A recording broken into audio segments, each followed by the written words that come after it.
Hey, what's up everyone? Tim here from Everyday Tactical Vids, and as you can see from the title of the video, we're headed out into the woods to do a survival slash bushcraft overnight. We'll be here for about 36 hours total, and I've got some gear actually on my person right now. I've got a little stash of gear that I'm going to show you in a moment. But after I tell you what I've got as far as gear, we're going to head into the woods and we'll take video of all the different things we do so you can kind of come along on this journey with me. We'll start off here and give you a quick rundown of the gear that's actually on me. So I've got my hat, I've got my, my outer shell, and I've got a light fleece underneath that, and then just the rest of my clothing. I do have a paracord bracelet here that we may end up using some of that paracord. It's got a little fire steel built into the handle, and it's got a little bit of looks like jute twine, I think, if I remember correctly, inside, and so that's a fire starting option right there. I've got my phone on me to take pictures and to record stuff and take video and stuff. I've also got, as far as a knife option, I've got the 3-Dog knife Amok with me, and this is going to be my primary knife. Wanted to test this out in the process of being out here. And then I've got a little neck knife on me here. Let me take this out. I've got my Essie Azula right here, and so that's going to be, you know, if I have to do some smaller, maybe more detail work, that's what I'll be carrying as far as a smaller knife. And that's pretty much it. I've got on my boots, I've got pants, and I'll show you some of the gear that I'm actually going to put on my person in a second, like, you know, my a larger chopper. I've got a headlamp and stuff like that. So let's take a look at that, and then we're going to head into the woods. One other piece of gear that I wanted to mention I have here is an Alpenlore belt, and let me roll in a photo right here quickly so you can see what it looks like fully assembled. So there's a look at the belt fully assembled. That's one with the metal Cobra buckle. This is the one with the plastic buckle. And I'm wearing this as my belt today, and what I've done is basically disassembled it. So I have the little kit already on me, and then I've got the paracord on me as well. So what you see here is just the webbing. It's a lot of webbing, so I had to run it around my body, and then you can see I've looped it back around, then actually back halfway around again, and it's tied off in my back. But I wanted to try this belt out to see, you know, between that little survival kit and the paracord, are those actually useful items in a survival situation. But this right now is my belt, and I do have the Amok on here with the Blade Tech Lock, and it's riding fine. Even though the webbing is not super wide, it's still very comfortable. Other than what I actually have on my person, here's the gear that I'll be using on this trip for the next, you know, 24 to 48 hours. I've got these 3 bottles. I'm not actually using them for water or anything. I'm going to give a shot at using them as small fish traps. If you watched Alone, you may have seen that Alan basically cut off the tops, turned around, inverted them, and caught some small fish with it. So I just thought I'd give that a shot. I've never done that before, so I want to test that out. So those 3, I've got some bug spray. A lot of ticks out here, just don't want to get Lyme disease. I've got the Severance here, just as a big hefty chopper to do some work around camp. Got this Schrade folding shovel. I just want to use that mainly for one thing, which is to dig out a little bit of a pit for my fire pit, so it's just not flat on the ground. My Bahco Laplander to do some work around camp, and you know, maybe for some other things. I've got the ThruNite TH10 and the Princeton Tech Remix over there, and I'm just going to compare those as far as headlamps. I'm kind of reviewing them as I'm on the trip here. That's my battery for the ThruNite. Up there I've got some bear spray, or pepper spray, but there are bear in the area here, so I wanted to have that just for safety. And then it is it's archery season for turkey, and so that's why I have that blaze orange vest. So you may see that on me from time to time. I've got my mechanics gloves, and then an astronaut blanket over there. I'll just throw that in my back pocket. And then I've got this little Stanley stainless steel cup. I wanted to test that out. I've used my Clean Canteen. I've used other things, but I wanted to test that one out. So that's pretty much all my gear that I'll be carrying. And then I've got the Shemagh scarf. So you'll see as I'm walking around, I don't have a big backpack on. I'm not carrying a ton of stuff. I'm trying to go pretty minimalist and you know, and work on skills with a minimal amount of tools and items.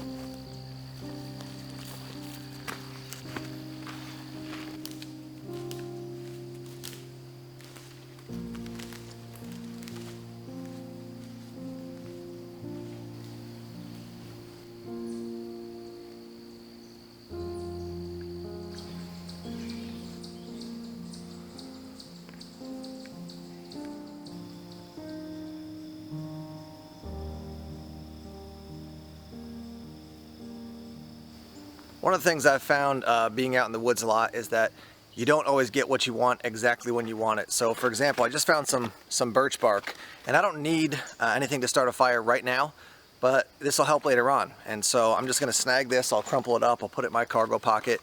And so since this is here, I'm going to take advantage of it now. You can also see, let me point to this tree right here behind me. There's a tree and there's a grapevine on it. There's a couple grapes left over, kind of getting toward the end of that season here in New Hampshire. We're past the midpoint of September, and but hey, there's grapes there, and so I'm going to want something to eat later on, or maybe to snack on throughout the day. So I'm going to snag some of those grapes, at least to have a little bit of sustenance while I'm out. So you're looking at the grapes. They're probably about 10 feet off the ground here, so it's going to be a little bit challenging to get them. But I'll see if I can get a hold of that vine and pull it down a little bit and snag the grapes.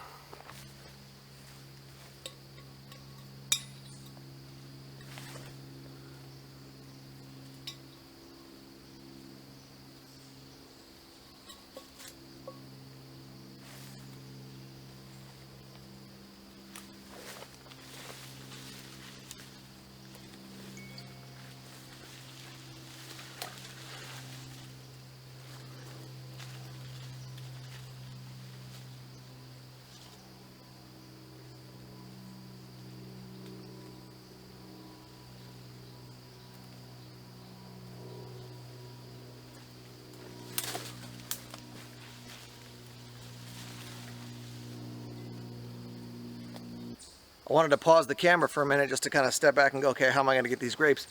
Some of those guys are really high, so I got to kind of get on the part of the tree and lean it over so I can reach out and grab them. Let's see if we can do this.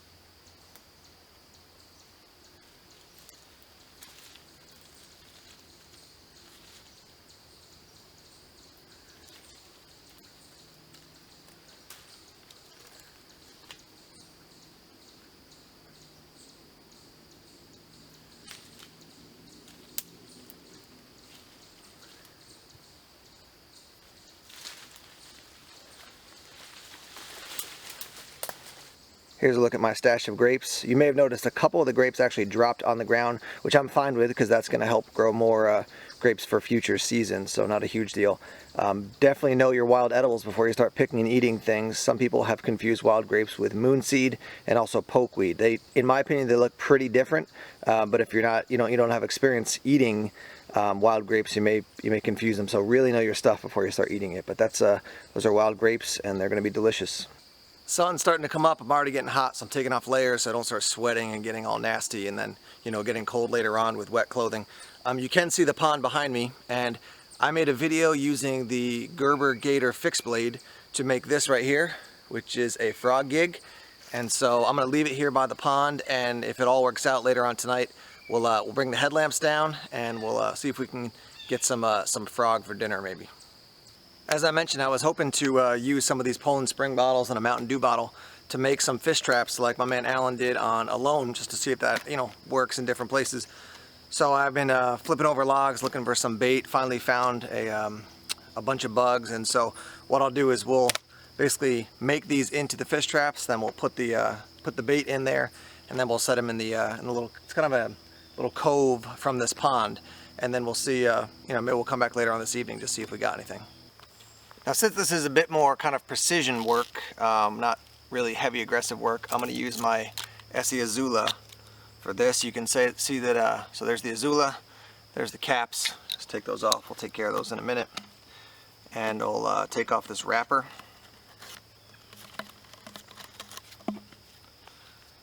And then we will, basically we're going to make a cut right here where the kind of the ribbing on the bottle starts. We'll go all the way around here.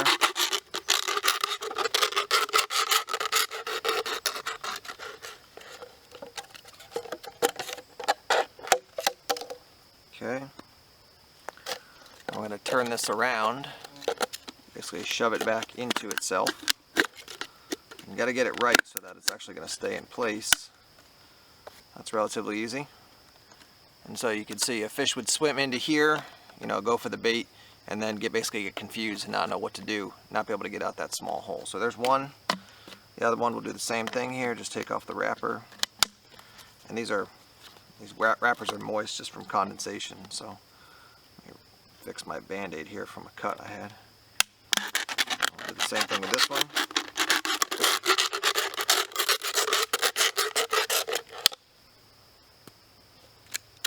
Turn it around. Make sure it's properly lined up. So if you shove it down too far in, obviously you're going to eliminate the amount of space, you know, for other fish to get in there. So that's these two, and then we'll do it with the Mountain Dew bottle now. Here's a look at our 3 fish traps. I do want to mention to you that with the Mountain Dew bottle, because there's no ribbing up high on the bottle, it's basically the friction that's pushing back from the inverted top, pressing out against the body of the bottle that keeps it in place. So we'll see if I'm not sure if that one's going to work as well. But let's get some bait and we'll put them in the water. I went around and I collected a bunch of bugs. So I've got some ants in here. I've got actually some salamanders in here, also a couple beetles. So we'll basically take them out and divide them between these 2 traps. If there's enough left, we'll use this 3rd trap, and then we'll put them in the water, show you what that looks like, and then we'll come back later to see if we get anything. All right, so we got our fish traps. I'm gonna put one kind of over there, one over here. We'll put some rocks on top of them to keep them in place, and then there's another spot on the edge of the pond that I see that I think might be good. So let's start with this one.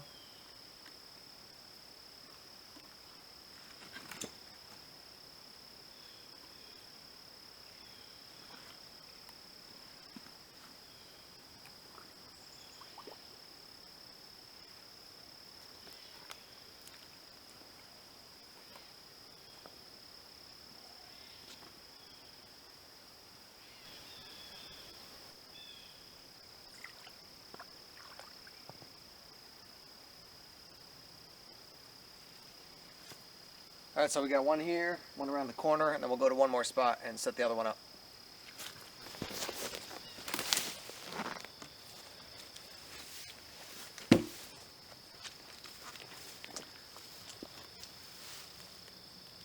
Okay, last trap here, and there's not a lot of rocks around here, so I snagged a couple logs while I was walking over this way, and that's what we use to weight them down.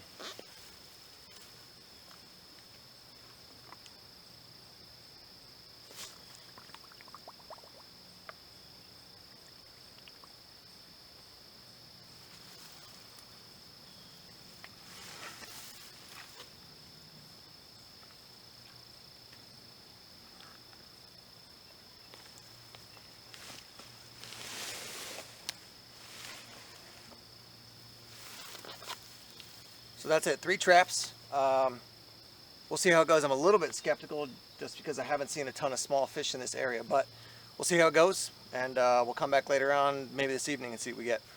We're at the spot where I'll be setting up my shelter, and I just want to show you, I picked up on the way here some of this, which is just, it's busted up wood from you know, a tree that was downed and very dry. It was sitting in the sun, so I thought that'll be good wood to get a fire started. Also, if I decide I want to mess around with a bow drill or hand drill or something. And then you can see right on top of that is just a bunch of cattail. Always good to have some easy tinder to get a fire going. Here's a quick look at just my gear that I have here in camp. So you can see my my shell there, and I've got my fleece. I got some long underwear, my Shemagh scarf, and then I've got the paracord here, right here, which is from the Alpenlore belt. That's just the paracord that came off it. My wool blanket, and then my hunter safety vest there. And then just down on the ground here, I've got a couple other things. Let me zoom in. And we've got the Schrade collapsible shovel, and then the headlamps, my Bahco Laplander. I forgot I got a pocket New Testament with me. And here's camp right here, just kind of this big open area. And so what we're going to do is clear this out and start setting up a location for a fire. When I get into camp, you know, for a bushcrafting or a survival situation, even when I'm out just generally camping, one of the first things I think about is what do I want set up for the nighttime. So I want to know where my gear is if I'm out camping. I want to set it up so I'm not scrambling around in the dark. And so for me, as I think about tonight, worst case scenario is that if time runs out, I could just prop myself up against the tree, kind of slouch over, prop myself up on something, and then, you know, fall asleep that way. Not a great way to sleep. I could sleep on the ground if it's not too cold. But for me, my top priority now is that I want to have fire tonight. And so that involves fuel to actually make the fire. And then, you know, probably getting some rocks and some stones to build a little bit of a reflector so I can get that heat back at me. If that goes relatively quickly, I can move on to other things. But for me, when I think about nighttime, I'm like, I want fire. If I catch some frogs, some fish, something else, I want to cook it, and I got fire. I want to be warm in the night, and certainly it just keeps any predators, probably too strong a word, but animals around who want to come and investigate and sniff at me in the middle of the night. That'll be a little bit of something to help protect me and maybe keep them away. So we're going to start by getting some wood ready for the fire, and then we'll work on actually making the fire ring. This is one of those little tricks of the trade that I personally have picked up over the years, but having a good baton, you know, just that you cut from a piece of wood or one that you found, is great to have in camp. So I'll show you in a minute, but I'm making a little space to stack my fire, and then just having something to drive a couple sticks into the ground rather than use my knife or something else like that. You know, the side of your knife, it's just not built for that, but having just a big piece of wood like this is something really good to have. So get one of these and don't burn it at night, because sometimes you're like, oh, it's a nice piece of wood. You toss it into the fire and you're like, where's my baton?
Working about an hour and a half, and here's my stack of wood. These are you know, probably at the biggest maybe 2 inches across, and then behind me I've got some smaller kindling. The challenge I'm facing now is that in this immediate area it's mostly pine and birch, and so those are soft woods, going to go through really quickly when they're on the fire. They're going to burn up quickly. So I'm going to head out now and look for some maple and see if I can get some maple and, you know, chop that up and prepare it for the fire later on. One thing I'm noticing is that I'm getting a little bit of a headache, so I'm probably a little bit dehydrated. And I got to purify my water around here, so that means I'm gonna have to get a fire going sooner than later. So yeah, I'll probably get that started. We'll make a fire, we'll purify some water, get that going, and then continue on in our camp prep.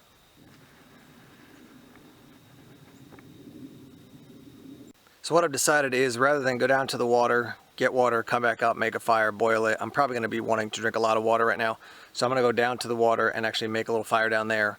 Boil some water, let it cool down, drink it, boil some water, let it cool down. Probably do that, you know, at least 2 times, maybe 3 times, and maybe do a little foraging down there, see what I can pick up as far as food, but also just, you know, having, there's always junk in the woods, so just looking around, you know, is there anything I could possibly use here in camp? So let's head out of this section, head back down to the pond, and we'll get some water.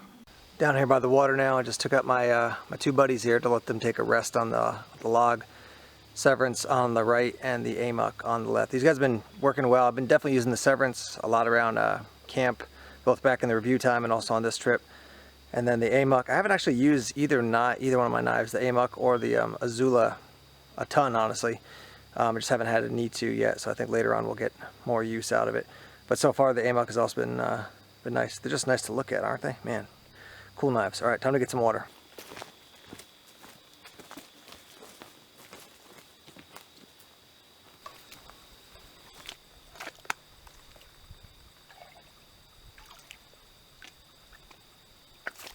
I want to give you a quick look here at my fire lay. I've got that the little stainless steel container on top of just a brick that I found here in the woods. It's an old logging camp. Looks like it was abandoned many, many years ago, but I found a brick here.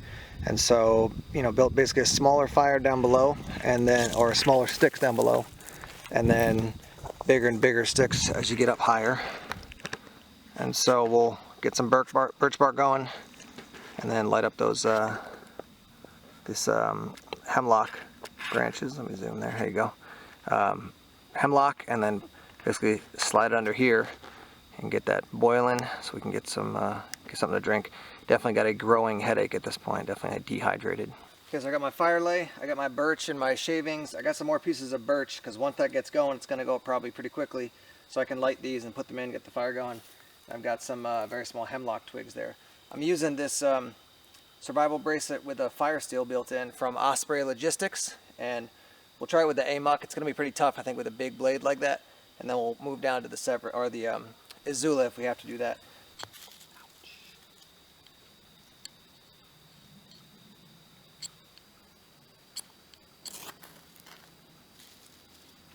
There you go.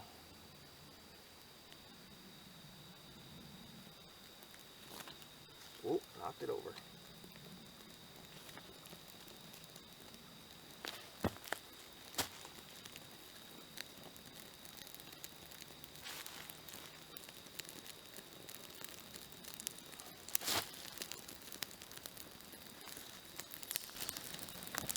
So it's definitely starting to cook there, and we'll wait a couple minutes, and we'll get some boiling water, cool it down, and have a drink. So we're going to say goodbye to that little plastic tab for taking off the lid. Looks like a good container overall, but that plastic tab is definitely not going to be super helpful anymore. Okay, I've got my water off the fire. It's cooling down now. I brought it to boil and then let it boil for about 5 minutes. There's different opinions on how long you have to boil it to get rid of Giardia and other nasties, but 5 minutes is, you know, just an extra bit of safety. While that's cooling down, because I don't want to drink it hot, I'm hoping to build a raised bed tonight, and so what I'm going to do is actually start processing some trees. And basically I want to get, you can build tripods, but I think what I'm going to do instead is get a tree that's got like a fork in it, and then, you know, a little bit of the rest of the trunk, and then I'll drive those into the ground. Probably do like 1, 2, 3, and then 1, 2, 3, and then put 2 long ridge poles on that, and then pieces this way across to build the structure. So while that's cooling down, I'll venture around and look for some trees I can use for that. Here's my harvest of sticks with forks at the top. Some are better, some are not so good. I was trying my best to do to not take anything that was living, you know, so stuff that was either already maybe living but, you know, cracked or falling down, or ones that are already down but not rotted. So maybe not the exact ideal ones I would choose, but trying to help sustain the forest at the same time as get some stuff from my raised bed. So what we'll do is we'll sharpen the end of these when we get back to camp, and then we'll, or maybe I'll even do it here, but then we'll drive them in, put some supports in, and build ourselves a raised bed. Still waiting for that water to cool down. It's been off the fire for probably about 15 minutes now. It's still quite hot, so I'm waiting for it to cool down so it's a little bit more refreshing. I may drink it warm, and then for the next one let it cool down a lot, so it'll be a bit more refreshing, but right now still quite warm.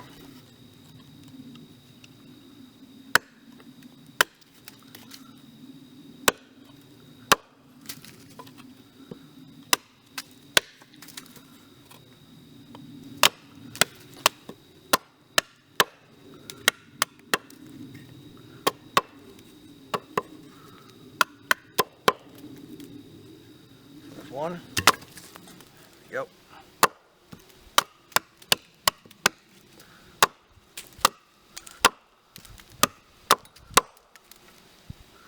And these don't need to be razor sharp, we just need to get them to be able to go into the ground effectively. And one thing about being in New Hampshire is that there's a lot of granite here because it's the granite state, so you may have the perfect support, but if you have a rock 3 inches under the ground that's 6 feet by 6 feet, then you just got to find a way to deal with it. Alright, so it's about 2:05, 2:10, and my fire is here in the background, and you can see some of the smoke probably. And I'm basically forcing myself to drink this semi-warm water, because if I wait for it to cool down, it's probably going to be another, I don't know, 40 minutes, maybe an hour. So yeah, it's warm. It's kind of like a little bit warmer than lukewarm, so I'm drinking that, and then I'm going to go back down, get some more water, and then take care of it. Just, you know, it's an interesting experience when you get out into the woods and you do these survival type things. I ate at breakfast at 7 o'clock and had a coffee then. And so it's 2 o'clock, so 8, 9, 10, 11, 12, 1, 2, 7 hours. And yeah, you know, you're used to, you know, maybe having a snack mid-morning, lunch midday-ish, you know, between 11 and 1, let's say. And then in a handful of hours you'll be having dinner again. So I haven't eaten anything since then. And also, this is the first water I had. I drank a lot of water before I headed in today. But I knew that to have water, I was going to have to boil it to treat it. And so I thought, well, I don't want to do that immediately. So let me just try to hydrate a lot early on. But yeah, it's just every simple thing, you just turn on the faucet at home, you get water, and you're like, okay, boom, now I'm hydrated.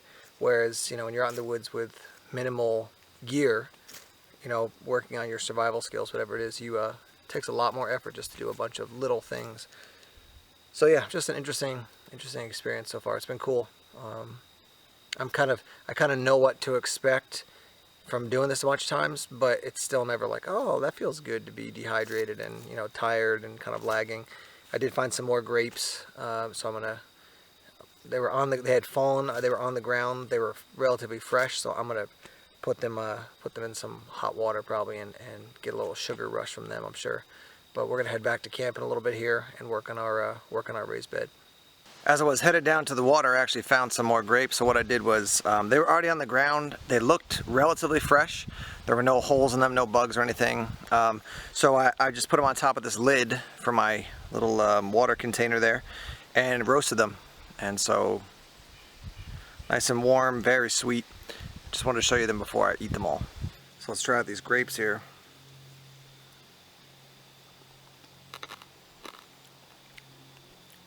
Sweet.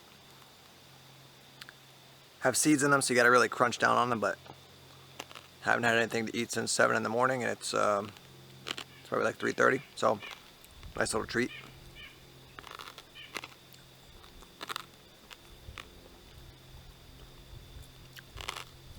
Yum. That's it, all gone. I'm back at camp now. A couple things to update you on. First, sun's going down quickly, so I got to readjust my priorities. I do have firewood. There's a lot of wood around, so I can deal with that tonight. I don't have to have a pit tonight. I can dig that another time. I could dig it in the morning, so I'm not too concerned about that. I did in the process. You can see that yellow 5-gallon bucket out there. I found that in the woods in addition to an old tarp, so that gives me, you know, some stuff I can scrounge up and use for shelter to sit on. And I've got my my Y sticks that I showed you before to make a raised bed, so that's what I'm going to work on right now, and then we'll get that set up, and then we can kind of move in to evening time, and we'll see if it's going to be nighttime fishing or what exactly is going to happen. I want to put my raised bed kind of in this general area, feet down there, head down here, and so I've got my my Y support beams. I'm basically going to put set the two ends up, and then once I get the you know, I know where the main ridge poles are going to be on both sides, I'll put that middle stick in as well. So let's just get these first two in place.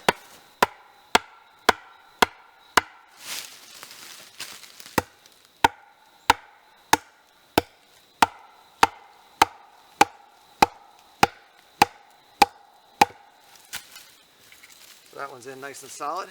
All right, we'll put these other two in now. So I want to line them up with these, but also we want to make sure that they are even as far as width and then also height, because we don't want to be sloped in our raised bed situation here.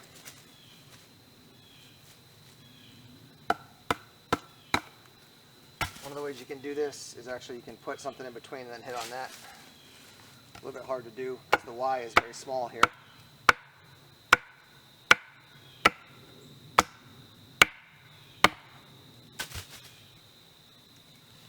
It's in pretty solid.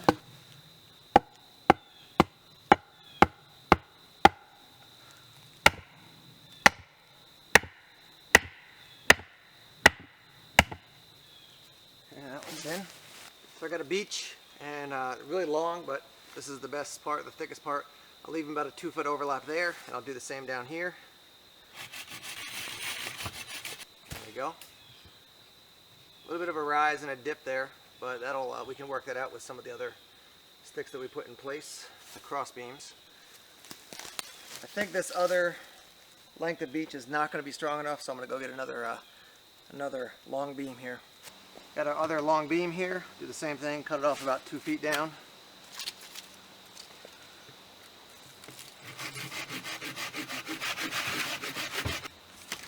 Alright, so I can already see we got a little bit of a slope this way, so we're going to have to put that end in more or cut it off to make it a little bit more level.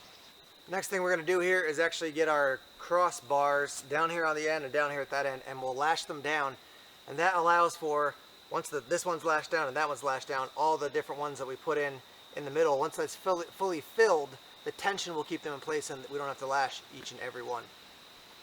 We'll have a little bit of overlap for each of these, just sticking out just a tiny bit, but we're basically going to line it up and then saw this one off. We'll do the same thing for there, and then we'll lash them down. mosquitoes are coming out to play.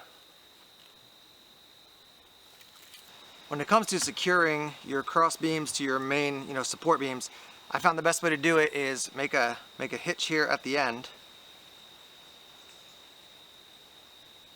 Then you're going to get probably about 6 feet of cordage. I'm just going to pull this real tight here with my teeth.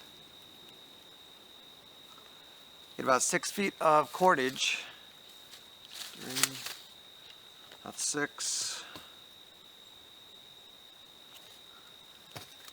And then your first loop, you're going to go around the cross beams and the support beams, and also around part of your Y here, and basically just crank on that until it's nice and solid, nice and secure, and then start coming around. And you do your best to keep it tight in the process. So one that way, come over again. This time we'll come over the other way. So we're going to kind of have this crisscross thing going on here.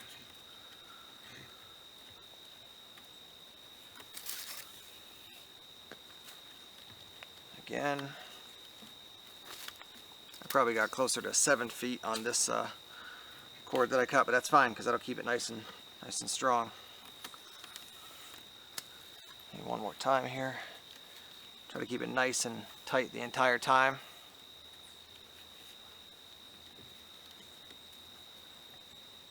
And then once you've gone around a bunch of times, when you're ready to get it all tied off, I mean, there's lots of different ways you can do it. What I've been doing is basically running this back underneath here, the support beam. If I can actually reach it, let's see, there it is.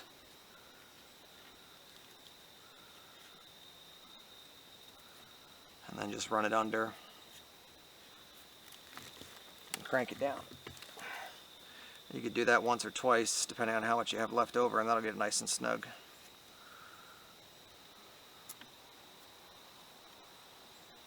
Over and under, and crank it down. I did that at the other end already, and this is not going anywhere. It's nice and secure. So here's what our frame of our raised bed looks like, and now we'll start putting the cross beams in, and eventually we'll have a place to sleep tonight. Hey, what's up guys? As you can see, it's dark out now. I've got this headlamp shining on me to give it a little light here. It's about 7:30, and so yeah, I went back to camp. I did a little work, as you saw, and then I was basically charging batteries for the last hour and a half. And so the water is actually right here in front of me, and I'm gonna go see if I can catch some dinner. So yeah, I'm gonna head down there, see if I can catch some fish for dinner, and we'll see how it goes, and we'll see how gigging goes as far as frog gigging later on. We may not get a chance to do it tonight, but we'll check it out. All right, let's see if we can catch some dinner.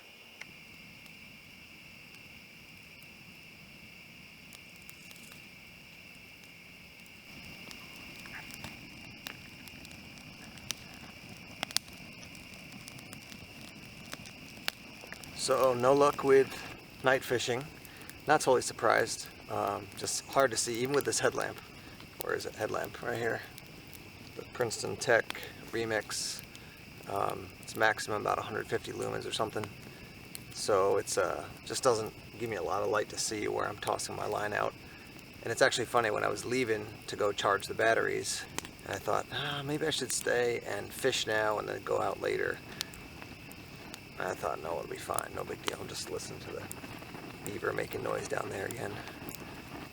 So anyhow, none of that. I don't hear any bullfrogs. That's the biggest thing as far as frog gigging. There's lots of little ones around, but not any bullfrogs, and the little ones aren't worth a whole lot as far as meat. So I'll listen for a little bit more and see what happens. And but I do have the grapes back at camp. I'll snag some cattail and eat some cattail. It's not the best season for it, but we'll see how it goes.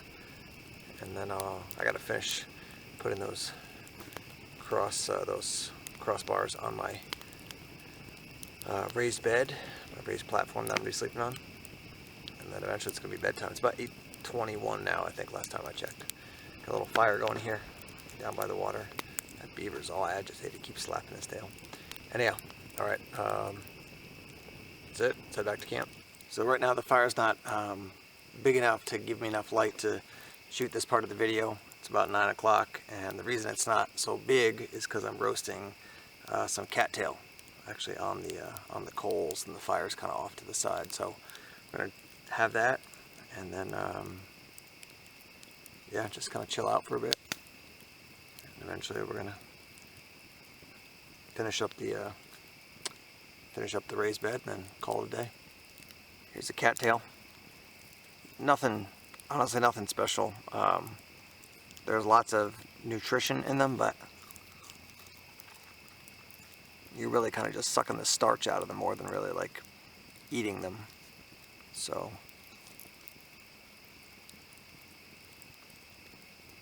yeah, they're fine. I mean, it's food, it's sustenance. It's a weird thing because there's not a lot of places to get starch just in the wild, like in the woods. So it's cool that you can actually use this as a survival food. But yep, cattail. So I'm back in camp now, and there's the raised bed that I've been working on. You can see my hat. It's got the grapes in it still. I'm about to eat those. There's the rest of the bed. There's that yellow bucket I found, some of my wood stash. And you can see I've started to build my fire pit. So that's pretty much it for tonight. Since it's pretty late, it's probably about 11 o'clock now, and with the light it's really hard to see a whole lot. So I'm going to eat the grapes and hit the hay and talk to you in the morning. Later. Well, good morning everybody. It's about 7 a.m. Been up for a couple hours, just kind of tooling around here, and you can see I've got my fire going. Gonna let that die out pretty soon. Found some rocks to make a little reflector, which is good. The raised bed was great. Definitely much better when I put some of these hemlock boughs on them, just to even it out, smooth it out as far as laying down in it, and then just use my wool blanket. So I was up during the night getting the fire going. I never got a chance to get out and get a lot of hardwood, but when I did get maple and other things like that on the fire would go longer, and then when I didn't, I'd use a lot of my wood. So I went through about probably 3/4 of my supply, and yeah, feeling good. Gonna kind of clean up camp and head out here in a little bit, and then we'll kind of wrap up this video and just share some thoughts and reflections about the outing. I wanted to give you a close-up of the raised bed. So there's my wool blanket on the end. I did put in these 4 end supports, so 1, 2, 3, and then 4 there. And then I did put a center support under there, and then back by the tree as well. So very stable. Didn't feel like it was, you know, shaking or moving or anything like that. Just it was quite comfortable, especially once I got the boughs on it. Without the boughs, you're definitely feeling all the different bumps and rises and falls of the cross beams. And then here's my little fire pit. I didn't think there was going to be I couldn't find a lot of rocks just in the immediate area, but then I just went over a little hill, and there were a lot of nice rocks, and that definitely reflects the heat back to you in your sleep. So just to give you a sense of the wildlife that I saw last night, that I heard last night, I was walking down an old logging road last night and heard this little noise, looked next to me, and probably 6 feet from me, a porcupine, huge porcupine, scrambling up a tree. So that was cool. And then just a little bit further down the logging road was a water snake. Actually, I didn't have my camera with me, but I had my phone, so I snapped a video and posted that on Instagram just to show. It was pretty cool. Water snake, I don't know if you've ever interacted with them, pretty aggressive, even though they're not poisonous. These northeastern water snakes get pretty agitated pretty quickly. And then last night, for I would say all night long, the owls were pretty they were calling all night long, so that was kind of cool.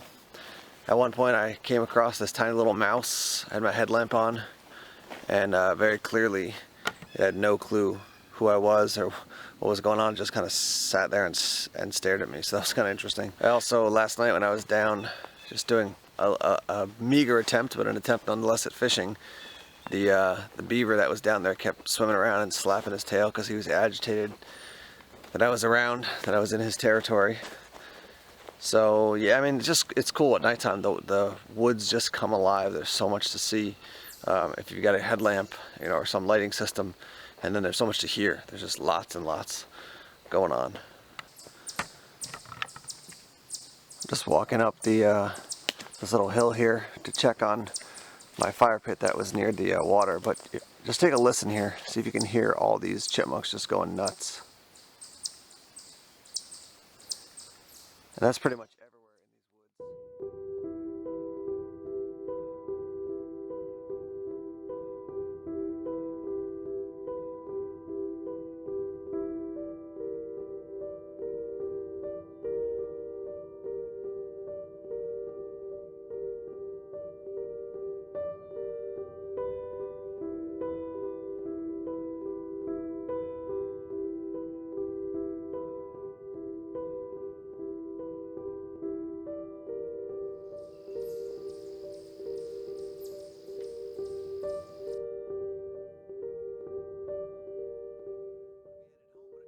But I stopped off at this little recreation area here in New Hampshire, and what I thought I'd do now is just offer some closing thoughts on the survival outing, survival overnight. First thing I'll say is let's talk about gear. The TN10, I think it is, the through night headlamp. I didn't get a chance to review that because I lost my 18650 battery. I don't know where it is, so it might have fallen out of my pocket or when I was carrying some gear, but obviously if you don't have a battery you can't review stuff.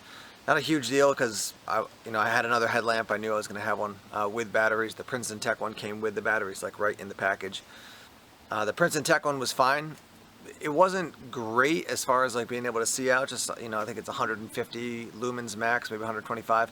Just didn't have enough throw with the power of the headlamp to really light up further out like I would like to see. To give you an example, at night when I was fishing for a little bit, there was a beaver swimming around and slapping his tail in the water. If I had a light that had just more lumens, more output, I could probably have spotted the beaver and looked at him, but it just wasn't, he was too far away for me to actually get a visual on him. So that's one thing. The other thing is the Alpenlore belt. I've been wearing it for the past 2.5 days, and it's been great. So I haven't had any issues. I did find putting the big tech lock. Let me grab that real quick. This is the Severance.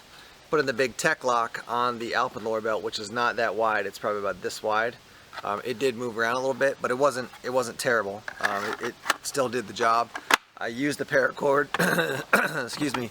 I used the fishing hooks. Didn't catch anything, but I used them. I used the what else? Oh, that comes with 3 matches. I tested one in the review, and then I actually put one in the water to see if it was waterproof, so I got rid of that one. So I only had 1 match, but I did use it to start a fire. So I like the idea of the Alpenlore belt. I like the idea of the belt and the paracord all mixed together. Maybe in another version they could actually make a wider one that had a little bit wider webbing. I don't know how it's going to fit in the belt loops, but that's another thought. So the Princeton Tech headlamp, the Remix, it worked well. It wasn't amazing, but it was good. If you're you need something for around camp, definitely a good light for that. I'll be interested to contrast this with that through night one. A couple major wins as far as gear. My Shemagh scarf. This thing, just there's people talk about a million uses. I totally agree. I use it partially as a pillow.